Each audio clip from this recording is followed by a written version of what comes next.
Hello and hi, welcome to Yedidia Shofet.net, and welcome to week number 4 in season 2 of Jewish Wisdom. Today's question, which was addressed by the Ralbag, is actually to the Ralbag. When someone is angry at me, and I do not think that anything I can say will help calm him, what should I do? These past few questions that we've had was all about anger, about somebody approaching you in a very angry fashion, or behind the counter, or while you're driving, or your friend, or your spouse, it doesn't make a difference. And we talked about when a person gets angry, what happens? You become defensive. Automatically. A person gets angry, you feel defensive, sometimes you feel insulted, and you begin to get angry as well. And then what happens is that nothing gets done, and it's just one big warfare, and that's pretty much the end of it, and both of you go home upset more than ever, and nothing gets resolved. So we talked about understanding how to speak to someone who is angry, how to actually get a point across to them, in order to try to visualize how they are seeing something. For instance, if they get angry about a certain topic or subject, you would basically admit to them to say that I understand your viewpoint, I understand whatever way that you're looking at it, and I see that you're right in this aspect, but I want to show you what my ways. And we talked about that. We talked about how to be constructive when someone is angry. But the Ralbag, he explains that if someone is angry, and you see that he's angry at you, and you want to be able to appease him, don't just think words alone can do it these days. These days, you need to be able to prepare a gift. A gift, you're thinking, oh, the guy's going to throw me out. Or you try to bribe me? Are you crazy? You think that's going to do anything for me? No. The truth is, it will. It makes a very big difference.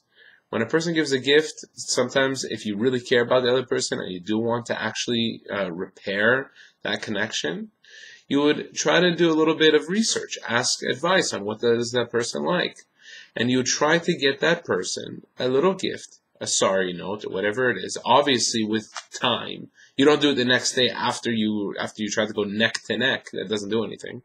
But after a little time passes, to show that, hey, you're still on my mind. I don't want this to be something that will end up for 120 years a discussion of just hatred. I want this to be something where we can actually work through it, and if need be, go our own ways on how we want to view things. We do that. But this should not mean that I hate you for the rest of my life or that you will hate me. We have to mend that. That's not what we're here for. That's the beauty about it. So the Ralbag, he explains that if someone comes to you in an angry format, you have to be able to appease him.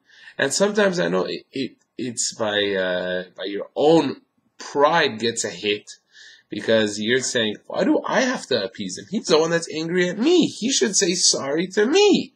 The truth is, look, the guy, when he's angry, he's not thinking straight. And two, do you think that will ever get you anywhere when you're going to be thinking, okay, but everyone has to say sorry to you? If that's the case, so many people have to be apologizing to so many people, but you have to take the initiative in order to mend things.